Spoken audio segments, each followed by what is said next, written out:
Ketika Anda punya mobil banyak, punya uang banyak, itu artinya Anda untuk senang itu tergantung banyak hal. Mobilnya banyak, uangnya banyak. Dengan orang yang nggak punya apa-apa, cukup bahagia dengan uang 10.000 atau seadanya. Logika yang dibangun adalah keren mana orang yang untuk bahagia butuh banyak hal dengan sedikit hal. Ini ku pinter putih. Pinter sing bahagia dengan sedikit hal. Itu cara kita bernegosiasi dengan zaman yang seperti ini. Kalau sering nasihati santri-santri sing teng kampung-kampung. Kon ketemu pangeran sowan gowo Alphard songo, gowo mobil miliar, gowo uang miliaran. Dengan sowan pangeran gowo sujud, yang mesti dibenarkan Allah itu pasti sujud. Nah sekarang itu niki wonten niki majelis mas saya ini wonten babat. Kalau sering menghindari dari acara-acara publik bukan karena apa-apa, supaya orang itu terlatih nyaman dengan Allah Subhanahu Wa Taala. Kalau niku termasuk kalau boleh, kalau sering cerita bakul, kecewa kalau orang boleh kecewa. Wong ape mulya wae ngenteni ngomong neng panggung, wong ngaji kok ngenteni neng panggung diundang. Itu biayanya mahal. Riyen mboten kiai ikhlas zaman Mbah Fayumi, Bude kula Mbah Hanit itu ketemu ngaji orang takok yang ngaji. Sakniki ngaji niku panggung, sound sistemnya rapi, kiai ini kecewa. MC-nya maklaran yang kecewa. Repot. Beragama itu menjadi mahal. Kalau nu sering ditanya sama sebagian gitu, kenapa Gus Jinan tidak jaga protokol dalam ilmu? Kalau cerita, dulu Rasulullah Shallallahu Alaihi Wasallam, niku melampah-melampah, gimana melampah-melampah? Niku tiang biasa nyegat di tenggalan. Ada perempuan imro'atun min khos'am. Niku Nabi masih berkendara, masih di atas unta. Ya Rasulullah, inna faridotawwa ala ibadi adrokat abi syekhon kabiron. La yastatiu ayastamsika ala rohila. Wa fi riwayatin ayasbuta ala rohila. Niku boten terus Nabi tersinggung. Kok ninggalan? Soan, nggo gula mboten enten. Kula sering lampah-lampah teng pasar pandangan kalian anak kula sering ketemu ibu-ibu ditakoki, "Gus, beneran ketemu jenengan badhe soan?" "Kowe apa? Badhe tanglet." Anak kula nu istikhadah. Senang kene ae gak repot. Jawab kalian ngadeg-ngadegan. Nak ke latihan kok Mas Umar Faruk mboten saged mutolaah riyin. Gayane ngongkon sopan wong ya asline ya mutolaah sik nih. Niku jelas di jalan. Ya Rasulullah, jenengan badhe haji, sayang bapak kula niku pun lumpuh. Tidak bisa ikut haji. Apa saya bisa menghajikan beliau? Jawab Nabi, na'am, ya bisa. Semenjak itu dikenal ada dua haji amanah. Satu orang yang sudah meninggal, kedua yang masih hidup tapi nopo lumpuh. Disebut hajjul ma'dud, hajinya orang lumpuh. Dan saya di mana-mana kampanye ini supaya ada kesadaran kalau secara teori nggak mungkin haji, niku saged diamanahkan meskipun belum nopo meninggal. Itu disebut hajjul ma'dud. Nah untungnya begini haji ma'dud. Niki wonten majelis Dewan Masyayikh. Sekarang tuh fatwa itu kalau nggak punya otoritas tuh nggak didengar. Rodok ruwet. Kalau jenengan kadung meninggal, itu kalau tidak niat haji, tetap sama Allah ditulis tidak haji. Meskipun anak cucu jenengan menghajikan. Karena menghajikan orang yang sudah meninggal dan tidak niat haji itu hanya untuk mengesahkan warisan. Karena sebagian warisan ini harus digunakan untuk apa? Haji. Tapi kalau jenengan masih hidup dan lumpuh, nggak mungkin haji. Jenengan berkontribusi niat. Wes jong kairiku tua iku dol go kajiku. Innova iku dol go hajiku. Dia ikut berkontribusi.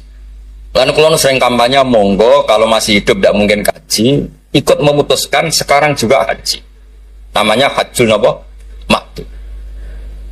Sehingga jenengan ikut komitmen niat dan ikut memutuskan. Niku riyen nggih namung kan cerita, Mbak cerita, Mbak Fayumi ikhlas, Mbak Yohanit ikhlas. Niku Nabi ketemu tenggalan gitu takok, ora usah ngenteni bahsul masail terus untuk sangu, untuk podium, untuk panggung, ruwet, kerepotan. Nah dulu bahsul masail itu hanya untuk diskusi mas'alatun muhtamilah. Satu keputusan fikih yang memper kanan, memper kiri itu memang butuh diskusi. Karena memang ada kemungkinan A, kemungkinan B. Kalau nggak perlu diskusi, memang kaulan wahidan itu dulu ya seketemunya dijawab. Saya beri contoh Mas Faruk supaya sampean ngaji ini tambah tahqiq.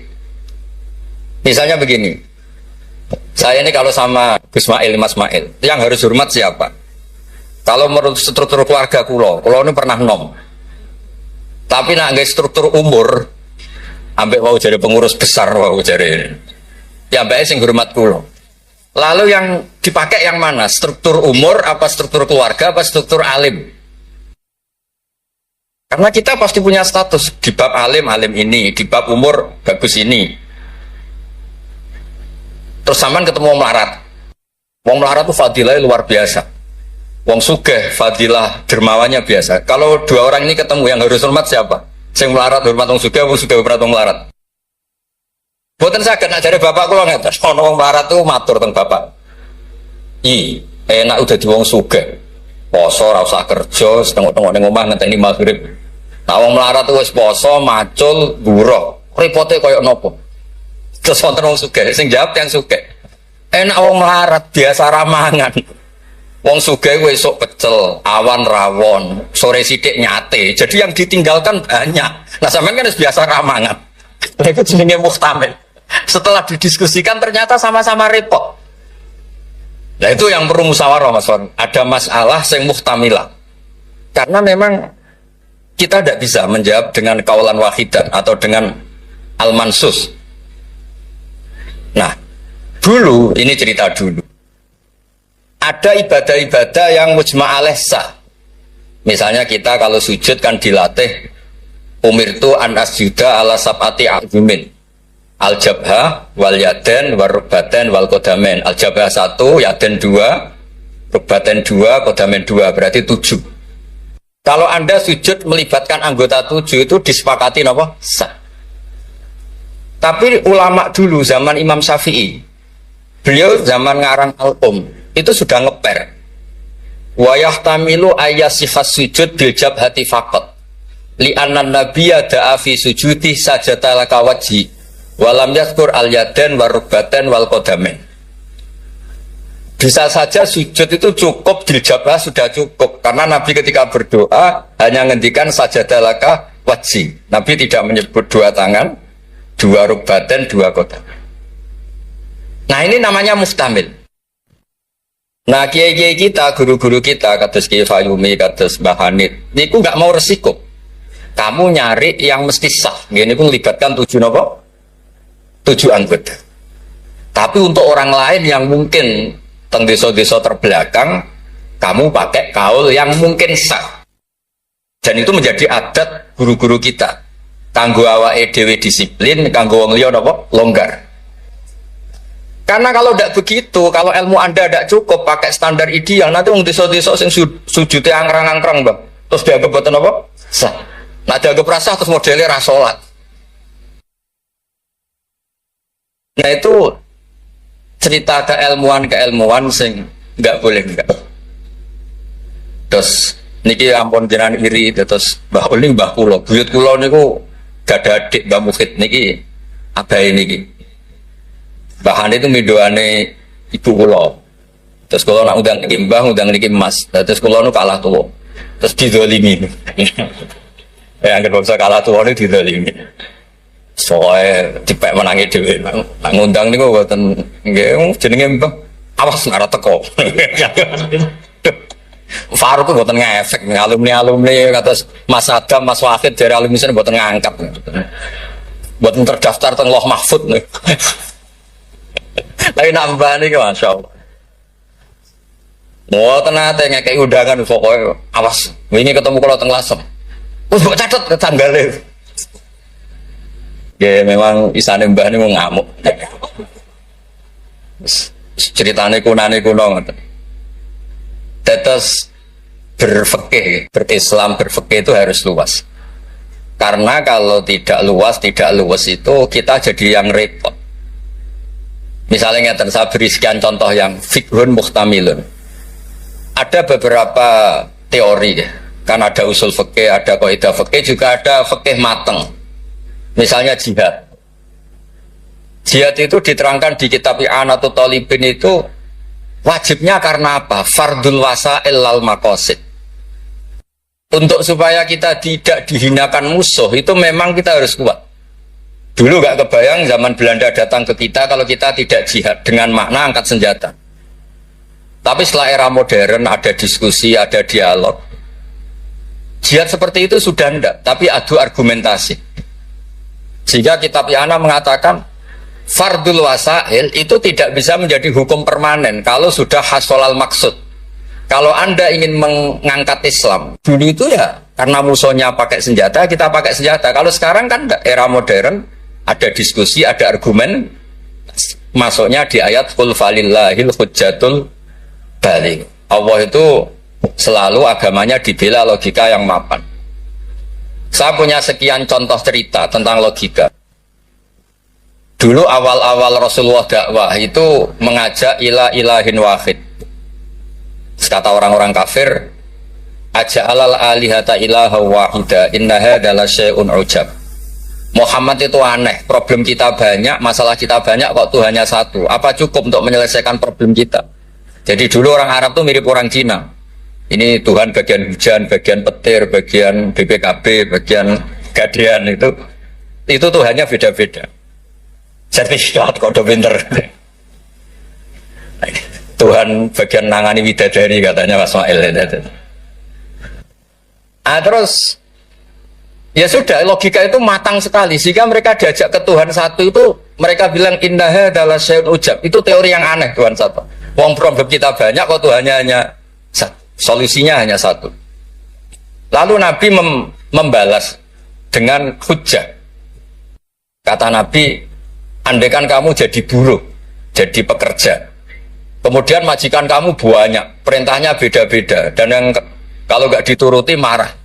Kamu menuruti satu, meninggalkan yang satu, menuruti satu, meninggalkan yang satu, mengabaikan yang satu. Enak mana punya majikan banyak sama majikan satu? Ya enak satu ya Muhammad. Mereka masih bilang Muhammad belum Rasulullah. Terus kata Nabi, begitulah. Wa rabbukum sayyidukum. Tuhan kamu itu Tuhan kamu. Kalau banyak-banyak kamu yang bingung. Ya sudah, Tuhannya satu aja. Itu hujjah, bukan pakai pedang, bukan pakai kekerasan. Akhirnya menjadi ayat darabawu matalar rajulan fi syuraka mutasyakisuna wa rajulan salamal lirajul. Bagi hal yastawiyani masalah, terus kata Allah alhamdulillah. Nah, sehingga kalau kita ngaji mu'in ya ngaji ana sehingga ngerti jihad itu wajibnya itu fardul wasail lal maqasid. Ya sama, kalau wasail itu bisa diabaikan kalau ada konteks tertentu yang cukup pakai sama-sama hasil apa? Maksud. Misalnya begini, nahi mungkar, melarang terjadinya mungkar. Itu yang penting itu meninggalkan mungkar, bukan melarangnya, tapi meninggalkannya. Misalnya malam ini misalnya ada dangdutan yang pakaiannya seronok misalnya, atau apalah. Kalau dangdutan Islami nanti jadi bingung. Maksudnya yang nonton ini haram apa enggak? Ini nanti Mas Umar Faruk fatwanya bingung. Misalnya yang karuan haram kan kita beri contoh atau apalah, dangdutan atau yang lain dengan pakaian yang tidak pantas. Tapi kalau pantas ya tidak tahu, saya hukumnya tanya Mas Faruk. Terus kiai-kiai itu kan senengannya jagungan, masakan, kadang rokok-rokokan. Tadi mas-mas aku lagi ngelelet teng berikut teng dalam. Karena kalau kita ingat, memaksakan tidak melihat itu berat. Tapi nak bengi jagungan, mbek konco, mbok sekak, mbok jagungan, pokoknya nggak penting. Tapi ngerti-ngerti esok dan berhasil meninggalkan maksiat.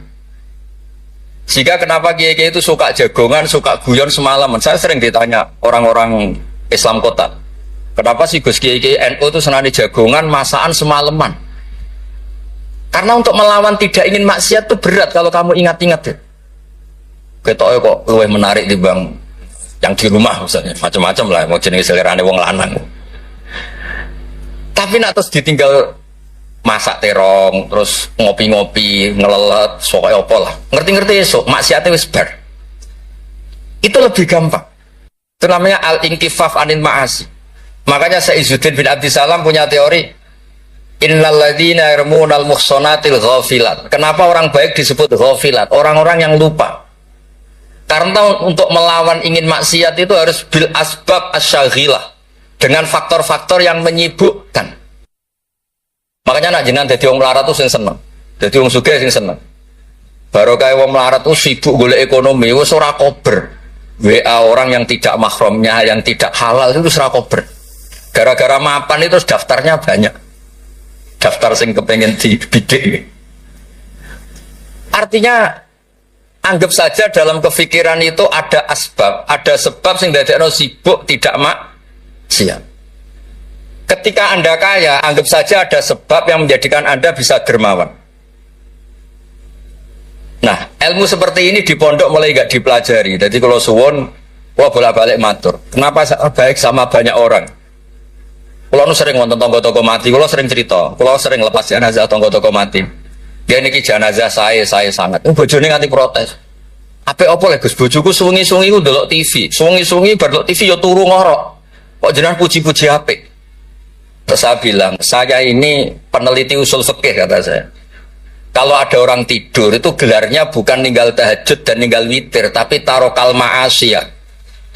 Orang ini berarti ninggal apa? Maksiat. Susah apa sih husnudzon? Jadi kalau nak Pak Umar Faruk Kiai SK, tadi mau Kiai tenan jare mau datang ke SK. Ini cara turu suwengi, ini kalau puji, masya Allah, huwa solihun. Mereka tarokal maksiat kullaha, semalaman ninggal semua maksiat. Buat apa? Karena hanya dengan cara logika usul fikih itu kamu tahu kualitas ayat wa min ayatihi manamukum billaili wan nahar. Tanpa ayat itu kamu tidak tahu, tanpa logika itu kamu tidak tahu. Wong ayate pangeran kok terima contohnya mana mukum billah. Secara medis lah kita butuh istirahat, sistem tubuh kita butuh jeda. Secara fikih barokatun naum niku tarkul mas. Lah kula kepengin niki Mas Umar, Pak Ismail dadi kiai nu kados kula. Punya pandangan yang luas sehingga menghormati yang lain tuh gampang. Ana wong turu dari wis gak tahajud, iku kiai apa? Ngeplok nak turu. Ya kiai tenan, wong ninggal maksiat tok. Ninggal maksiat itu tok. Terus turu ya penting. Maksudnya penting mas pancen ra ono gunane nggo turu apa. Wiridan nggih marangeran salah tertarik wiridan mau menjaluk. Iku menawa malaikat Mikael itu nak wongku melek susah, mesti jaluk. Karena hubungannya dengan pangeran jaluk tok. Lha nek sing wiridan kula seneng muji pangeran. Subhanallah wa bihamdi adada khalqi wa ridha nafsi. Kulo nu jarang njaluk pangeran. Wong kula umpama kerja setengah menit, njaluk gaji ku isin. Pantese njaluk gaji kerja 8 jam 1 bulan njaluk gaji. Donga ngene tok 2 menit. Ya Allah, aktine kadha wa kadha. Wong ra etika. Terus boten maksud kula, kalau kita pakai ilmu itu semuanya menjadi mudah. Ya, kalau pakai ilmu itu semuanya menjadi apa? Mudah. Dulu para nabi-nabi dulu itu cara pandang itu pakai keilmuan. Dan itu yang disebut qul falillahil hujjatul baligh. Kalau punya sekian cerita tentang logika-logika yang dibangun ulama. Ya kayak tadi misalnya sujud. Sujud itu 7 anggota harus terlibat. Itu mesti sah. Tapi nyatanya Nabi pernah sungkeman yang pangeran hanya ngendikan sajadalaka wajhi. Walam yazkur al yaden warubaten wal qadar. Terus kedua masalah murtad. Untuk menjadi murtad itu orang sujud ke selain Allah. Mosok saya murtad ngenteni 7 anggota tubuh. Sekedar watul jabha ke selain Allah itu bisa berstatus apa? Murtad. Nah itu namanya fikih yang muhtamil. Tapi guru-guru kita, meskipun bacaannya banyak, tetap mengajari kita sujud yang tidak resiko. Gini ku pakai 7 nopo. Tapi jaga nih wong desa-desa sing mungkin lagi latihan Islam, cara ibadah buatan nopo sempurna. Di kalau cerita logika. Nabi Ibrahim alaihissalam, Nabi Musa, Nabi Isa. Niku kadang-kadang nyon sewu saking senenge pangeran, niku pangeran yo diwarai. Tapi mboten krana nglamak, mboten nggih saking senenge. Tapi barokahnya itu lahir fikih-fikih yang sekarang diwarisi umat Rasulullah sallallahu alaihi wasallam. Bapak kula nu sering nak didik kula ngeten. Kancanan wong fasik ku haram. Wong mare katut nakal. Tenak diwalik, bina wong fasik iku apik. Iso bina anak kancanan. Iku pun mulai senam tak baleni maneh. Sampeyan kancanan wong fasik itu enggak boleh. Nanti ketularan apa? Fasik. Tapi kalau bina orang fasik boleh enggak? Bina loh. Boleh kan? Bisa sunat, bisa wajib. Tapi kok iso bina anak kancanan. Meskipun agak berjudi sing katut sapa. Nah, sing katut apa sing soleh dadi fasik, apa sing fasik dadi soleh. Nah, dan seperti itu muhtamilun. Karena kita mau hukumi sunat, jebule sing soleh dadi fasik. Ngukumi haram ternyata banyak dari pertemanan ini sing fasik dadi soleh. Ada hal-hal yang kita tidak perlu ngambil keputusan karena ini nanti diuji di lapangan. Sebab itu Nabi itu nggak pernah ngambil kesimpulan baku di hal-hal yang sifatnya apa? Sosial. Ayat fa'fu anhum wasfah ya banyak, ayat tegas ya banyak, ayat setengah tegas, setengah nggak tegas ya banyak. Karena di bab-bab sosial itu ada muktadul hal, ada kondisional. Nah ini yang masalah-masalah sing wow didawakan Mbak Fayumi, Mbak Hanit itu seneng ilmu. Ya sejarah agak unik tentang keluarga kulo. Ibu kulo namanya Yohanit. Yohanit itu nama ibunya Nabi Musa. Kebetulan punya mbak Mindoan namanya Yohanit juga mondok. Mondok teng Joso terus mulai itu disenengi mbah kulo. Terus rabi terus Mbak Ul. Buyut kulo. Terus badhe Mbak Mukhid wafat angsal Mbak Fayumi. Terus Mbak Hanit riyen cerita kulo, aku di bojo loro iku ahli falak kabeh. Riyen Mbak Mukhid enggak ahli falak, Mbak Fayumi ahli. Modelnya anak ibu ora krungu nak diceritani alime bapak es. Kok wedi kon niru. Kula roh kelakuane Gus-gus kula roh hafal. Jadi agar diceritani alime abae iku ibu tawadhu, ibu kon niru apa tadi. Terus kula suwun lah di bab-bab tertentu itu baca itu harus baca. Kula gadah kitab namanya Khilyatul Auliya. Niki cerita terakhir kula. Wonten orang tabi'in itu alim alama mimman yutawassalu bihi, orang yang termasuk dipakai wasilah saking soleh, namanya Muhammad bin Munkadir. Niku muridnya Jabir bin Abdullah. Niku nak wonten tiang fasik mati, tiang fasik mati misalnya nyun sewu ono wong kok mati oplosan, niku kesusu nyolati. Padahal mainstream ahli fikih saat itu kalau ada orang fasik meninggal sebaiknya yang sholat jangan banyak-banyak. Mau nggo syarat nggo goro fardhu napa kifayah. Saya ulang lagi, mainstream fatwa saat itu nek ana fasik mati sing salat aja akeh-akeh. Mau nggo syarat nggo goro fardhu napa kifayah. Nanti kalau semuanya ikut mensolati dikira gak ada bedanya orang soleh dan orang napa fasik. Tapi Muhammad bin Munkadir itu orang yang kesusu teko. Ditanya, Lima tusolli ala hadal fasik. Kenapa engkau begitu senang, begitu semangat nyolati wong fasik? Jawabannya unik, di luar dugaan banyak orang. Oh apa? Jawaban itu. Inni astahyi minallah. Ayya'lama minni anna qudratahu ta'jizu an ahadin min khalqi. Itu yang dipakai Kiai Jawa.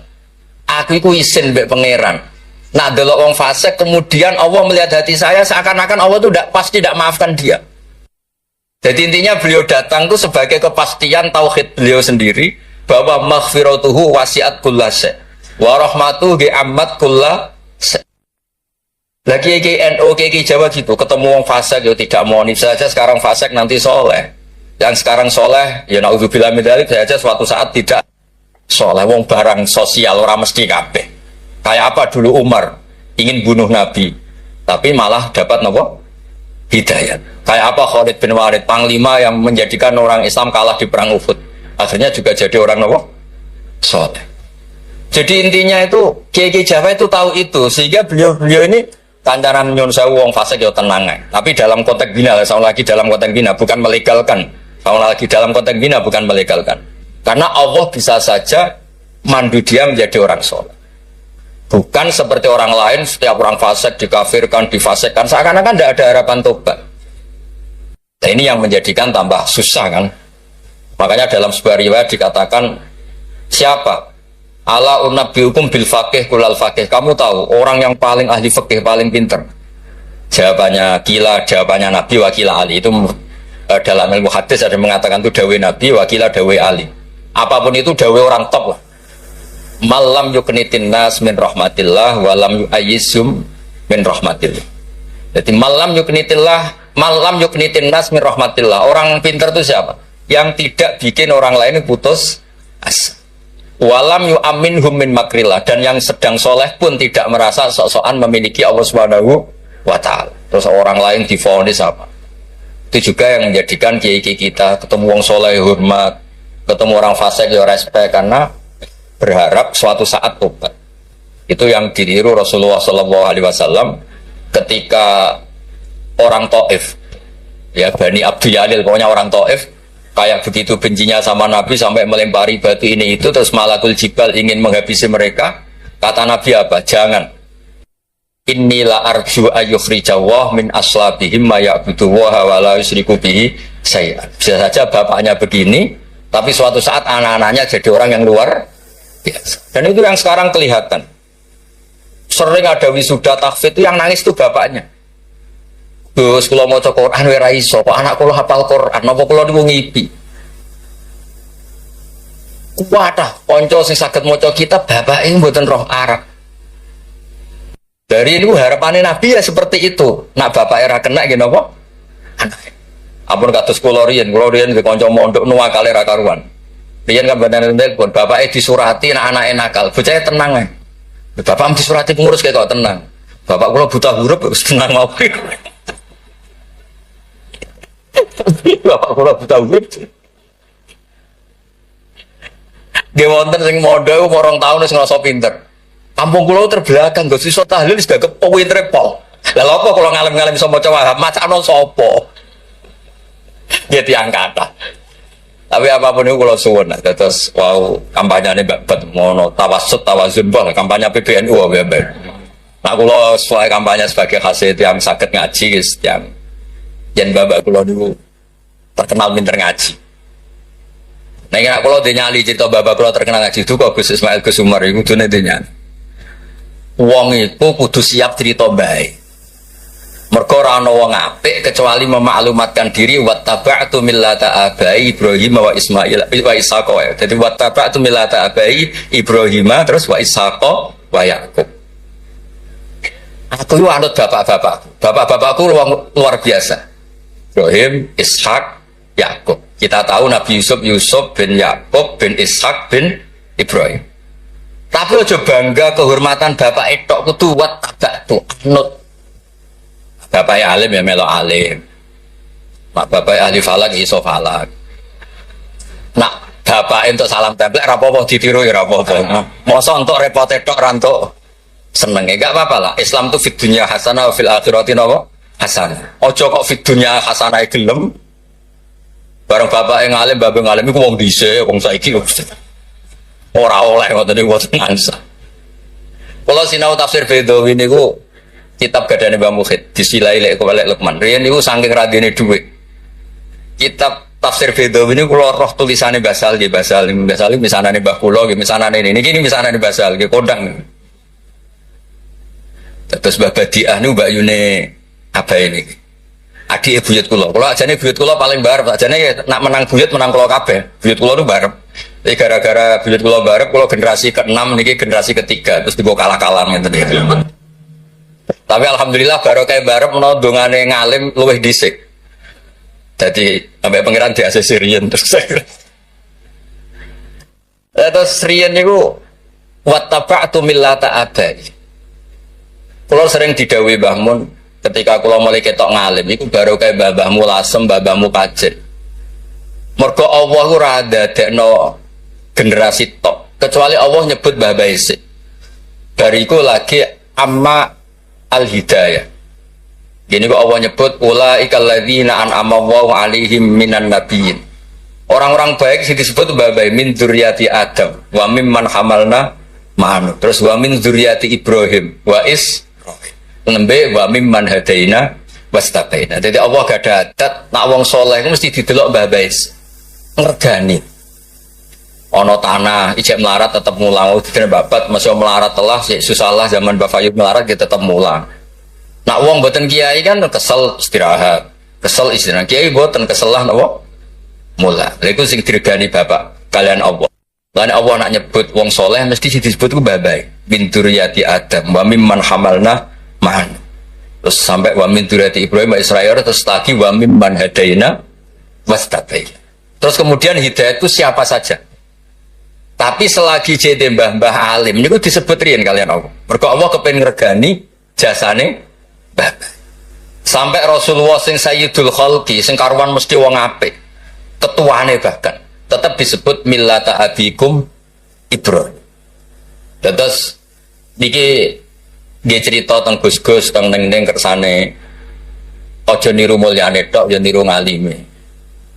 Anak mulyane wancen alumni ambek Gus tetep nyucup pokoke hormat mbek mantu ya nyucup serah ora alim ora kok cucap-cucup. Maksudnya ku ya ana regane kabeh ku ana napa? Ana regane. Dados wonten wattaba'tu millata abai Ibrahimah wa Ishaqa wa Yaqub. Dadi yo nyebut bapak tapi yo nyebut wattaba'tu. Aja nyebut mbah-mbah gagah tapi mboten apa? Wattaba'tu. Nggih niku mawon niki kula wau matur, kula pun uzlah mun pamit saja acara ngene nang ngaji kula wis ngaji sing gampang-gampang mawon.